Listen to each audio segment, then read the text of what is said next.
بسبب الضغوطات النفسية بنتي صار بها هذا الشيء. حسب مذكراتها الموجودة هي تريد تتخلص من حياتها. ضغوط نفسية بالعمل وبالمرأة عندها ديسك هي، فتاخذ أدوية ضد هذا الألم. في يوم وفاتها هذه عائلة بان تصر على رواية وهذه صديقاتها تغرق بالدموع وبالصدمة على فراقها. بان زياد فتاة شابة من البصرة تعمل طبيبة نفسية. أنا دكتورة بان زياد طارق، اختصاص الطب النفسي. في ليلة 5 من آب وجدت ميتة في منزلها ومكتوب بدمها على جدار الحمام أريد الله. في صباح اليوم التالي وصل جثمانها إلى طوارئ مستشفى البصرة، والتقرير الطبي يقول: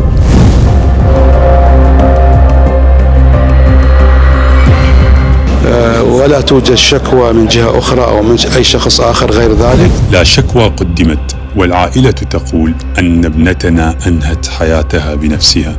هذا الأمر كان صعبا على التصديق، خصوصا من زميلاتها اللاتي يعرفنها جيدا، واستنادا إلى التقرير الطبي الذي يقول لا يمكن لشخص قطع كلتي يديه إلا إذا كانت هناك يد ثالثة.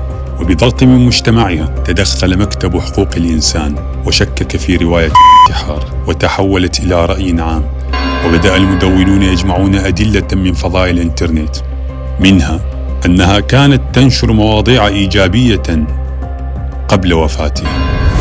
ويقول أحد زملائها أنها كانت تخطط لمعادلة شهادتها. متجر عطور ينشر رسائل طلبها للعطور قبل وفاتها بساعات.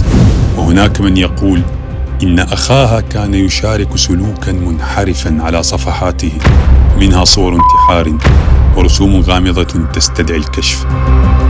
ما بين إصرار العائلة ورفض الصديقات والشكوك حول انحراف أخيها، يلوح احتمال أن القاتل إن وجد فهو من داخل المنزل.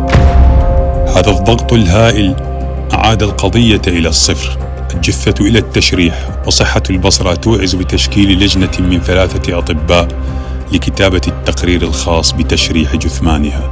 فهل انتحرت بان أم قتلت؟ إيه أكيد، وهواية ناس تعالجت ورجعت لحياتها كلش طبيعي. المفتاح هنا هو المراجعة المبكرة والالتزام، سواء بالجلسات